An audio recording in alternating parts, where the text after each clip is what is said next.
your favorite program, The Conversation. Hello, viewers.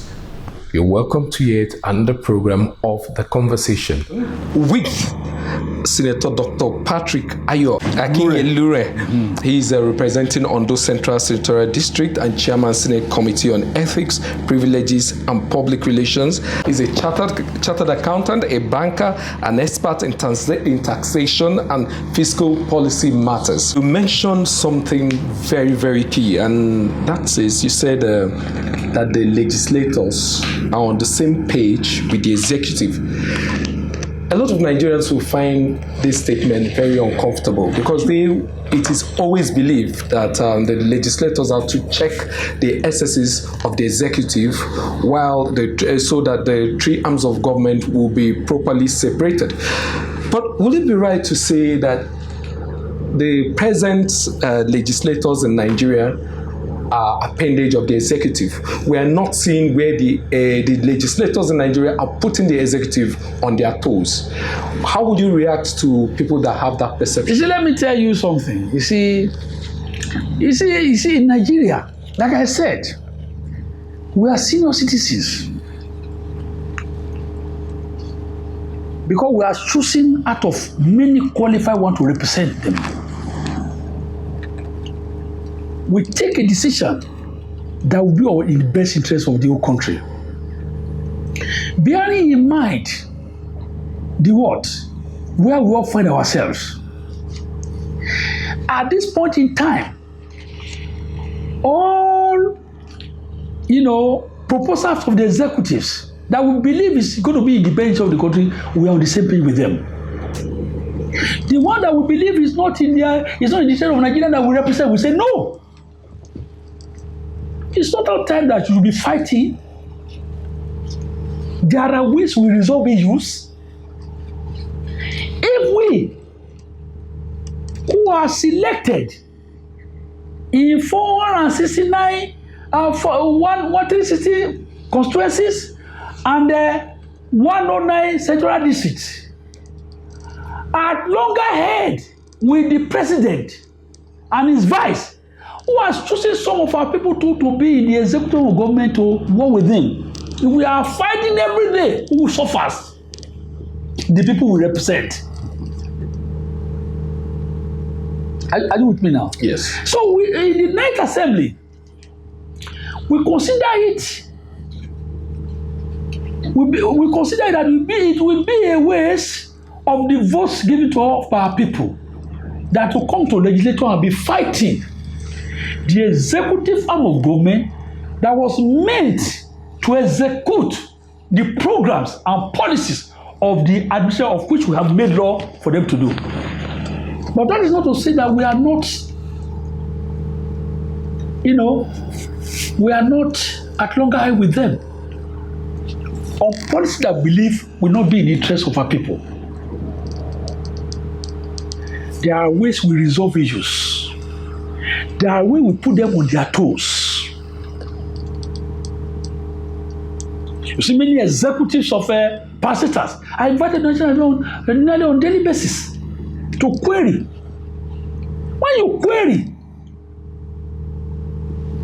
you now say, do it the right way.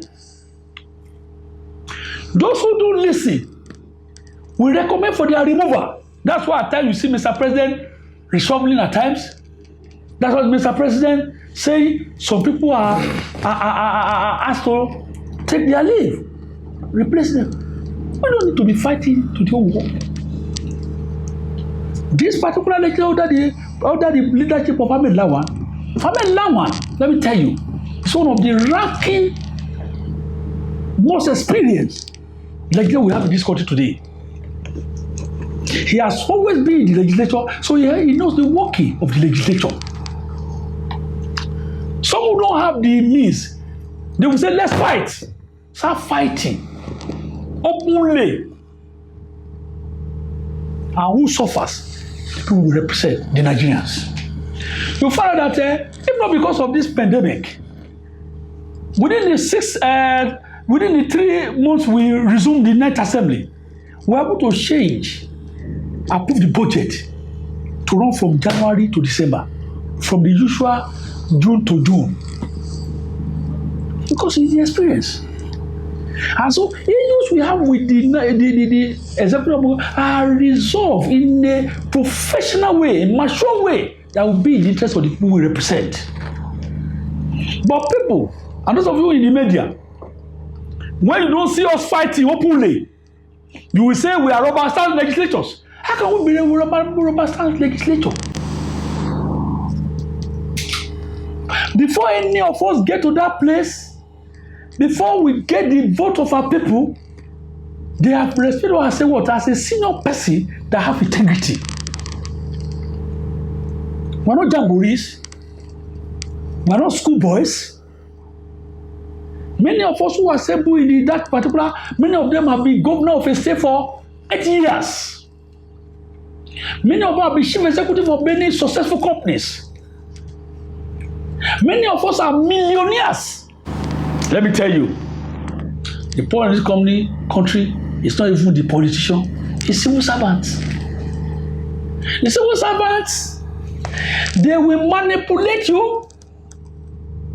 They will make you do the wrong thing because our days are limited. We are only elected for 4-year term. But a civil servant, when he's given a letter of employment like this, he's 35 years in service or 60 years of age, whichever is earlier. Government come and go, civil service remains.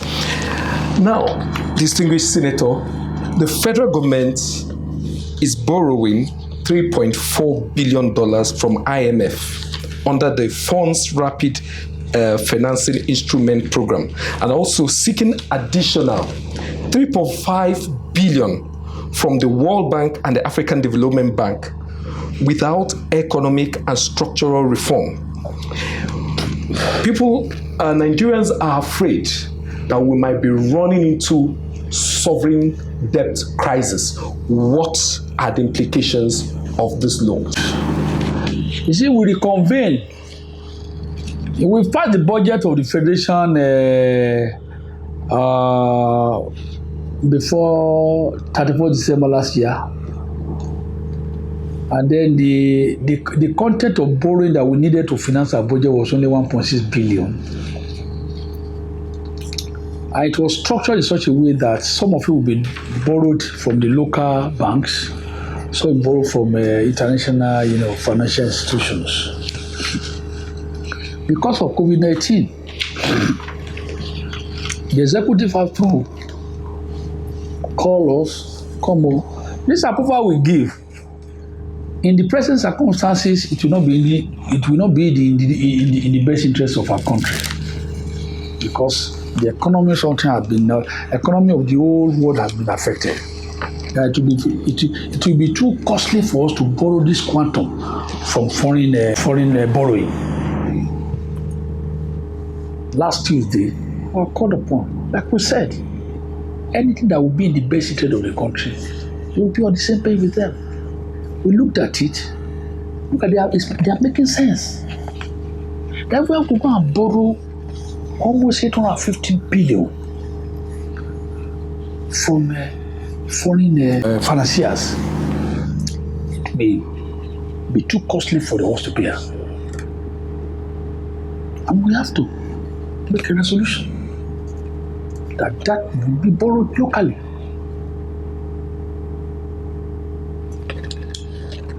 It will be cheaper. And it will be easily, Nigeria will be able to manage.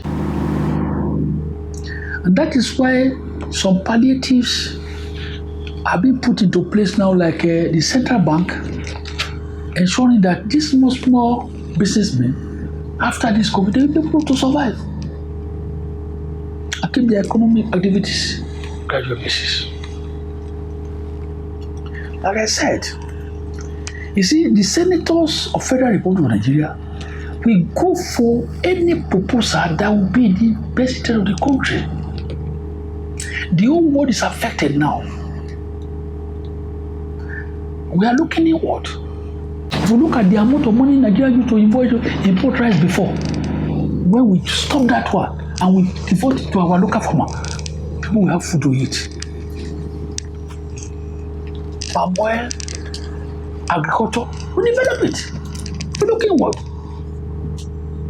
Why even the product you say you have, nobody is buying it from you again. When we looking what to go and now do our refinery and to make it work. Those who believe that without refineries, so for them to be importing, then when you don't even see anybody to import again now, won't we resolve and take care of our refineries? The level of importation will be drastically reduced. My brother, if you look at the Nigeria today, 90% of our wares are imported. What we wear today, the shoe you wear is imported. The one I wear is imported. When we look at what that develop our industries, we'll be able to use our local shoes. That's the only way out. Because when there is when we don't have any product that will give us a foreign reserve to pay for this thing, won't we look in what? We're looking what? Maybe this COVID-19 is just a blessing in disguise for Nigeria. Those who make it practically impossible before that, they will not allow this refinery to work because they are making so much money in importation or exportation of crude oil. When the crude oil now is being exported as a negative tax, would they not look in what? It was the advent of oil in 70s that makes all of us leave the farm. The mainstay of the economy of Nigeria before was agriculture, cocoa, rubber, palm kernel in the Midwestern region. I mean, not so. True. They fade away because we see oil. Oil now has turned to negative. Let us look inward. And I believe we will survive it by God's grace. I'll be taking a short break, and when we come back, we'll ask the distinguished senator questions on the structural reform in the civil service. The conversation will be right back. NABN TV, inspiring a new generation. Welcome back. We're still tuned to the conversation. We're talking with the distinguished senator representing Ondo Central Senatorial District, Senator Dr. Pat Ayo Akinyelure. Distinguished Senator, please, we'd like to ask you, the Oronsaye report is being adopted by the present government, and it has to do with the merging of some agencies and restructuring in civil service. How do you think this is necessary? Do you think people are not going to lose their job? Is this the right time to restructure, to merge agencies? If the president of the federation, President Muhammadu Buhari, now see light to adopt the Oronsaye report, that will be,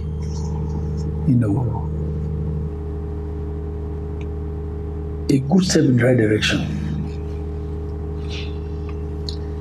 Because we have seen it now, there is need to address the issue, the foundation of our problems. Many Nigerians today, we turn them out in thousands and millions from the university. There's no place for them to work. Everybody looks for civil service.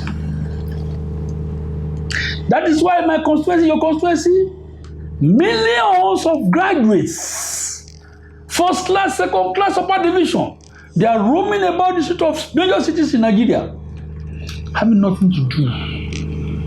How long shall we continue? Whenever you see civil service as the only, place for them to make a living, the time has come for restructure of the civil service. The restructure of our education curriculum in the universities. Because the private sector are the one that built economy of a nation. The private sector are not well encouraged. The infrastructure to make them, be a major foundation for economic development, they're not there. So in the university today, entrepreneurship development program should be a course that will be compulsory, just like English language was compulsory in our O-level in our secondary schools. As a graduate, you must possess one skill. After university, you either take a choice to go and be yes sir, where there's no job, or establish your small scale industry and you employ 3 or 4 or 5 people. You become an employer of labor. The civil service is full of inefficiency of highest order. They are protected. Once you are employed and you get a job to a federal institution, you are protected for 35 years on a kubad. No guy can come and wake you up and say, go to federal even for inefficiency. They can't sack you. They call it job security. Your DG cannot wake up even when you are absent from duty for a whole week. And the work you are supposed to do lie fallow there to slow down the process of governance. The man cannot just go and hire somebody to take over when you are not around. They wait for you for inefficiency. Once you are coming, you bring a certificate that you have been healed by a doctor. The civil service rule protects you. The man cannot sack you. That's why we clamor for reform of civil service rules and regulations, so that at least they will also be committed to do this right in this country. Let me tell you, a minister is not the owner of a ministry. He is the permanent, they call it permanent secretary. They are the number one civil servant in that particular ministry. They show the path the minister should follow. The minister is just a policy maker. Those who are implementing are the civil servants. So we cannot be seen as legislators to be fighting them every day. I want to sit down, study where things have been doing wrongly. We beat them, say, what you are doing is wrong. Do it this way. This is how this thing can favor the country. That is why this particular Senate is different. We are matured senior citizens who believe that fighting is not the issue, but correcting them in a professional way. Telling them what they should do rightly. Tell them what they have done rightly, this is how to go about it. Not inviting press every day. Press will take money from left, then the center is not in the state of tenterhooks. It is now right time we don't do it as it was before. No business as usual. Do the right thing. And I believe this present government of Buhari will go a long way. He may not be able to finish it, but whoever takes over, we support them to continue the fight for corruption. Whereas in the fight for corruption, some are more corrupted than the last 10 administrations. I know that, and I believe God will help us out. But what is important is to restructure the civil service and create an enabling environment for private sector establishment to strive and hold our economy in our hand and stop importation of goods. Everything is imported in Nigeria. What we can do here, we import it. Thank you very much, sir. I have one more question, and I'm sure the international audience and the Nigerians would like to get a sincere answer from you about this question. Is one-time sitting democratically elected president of Nigeria initiated the trial of the leadership of the Senate for corruption? Would you say that the Ninth Senate of the Federal Republic of Nigeria is not corrupt? What is your definition of corruption? People say the salary we are earning is too flamboyant. Hey, let me tell you, my brother, it's only people outside. They query legislators. What are we earning? The totality of the budget of the Nigeria, at the start of the over 10 trillion. The budget of National Assembly in totality is not even up to 2.5% of it. And there are 469 elected representatives of the people who contest election in the federal election. We are 469. The executive arm of government has only two, the president and the vice president, making 471 elected representatives of the people. To restructure Nigeria, to make laws for the good governor of this nation. Many ministers don't even know their word because ministers are loyalists of the president. Maybe those who help him in campaigning and all the rest. Many of them don't even know where they come from. Many of them don't even know their local government. They reside in Abuja. They are the one carrying budget. They sit on a budget of 250 billion in a particular ministry. They are the one to award contract, do procurement process here and there. We only meet in the legislature to legislate. What is the basis of our corruption? So you don't have corrupt senators. What do you mean by corrupt? He's the ninth senator. We don't. Listen, let me tell you. We are not in the executive arm of government. We don't award contract. We don't sit on budget. Me as we are now, we have only 100 billion naira as our constituency budget for 109 senators. 221 million naira constituency project in a year allocated to a senator to attract project to his constituency. How many projects can 221 million naira a year bring to a constituency that has over 50 million population? How many? So whereas, let me finish. I'm educating the world. That's what I'm saying. Would it be right for you to say the ninth senate is not corrupt? What do you mean by corruption? That's what I'm explaining. What you mean by corruption? Okay. Now, if as a senator, I am earning on monthly basis maybe 8 million naira to maintain my office as one over 109 district in Nigeria, I go to the villages. A woman who wants to give birth will call me to come and pay her expenses. The one who is writing project in the school will call the senator to come and give him money. How many people would I give that 8 million naira to?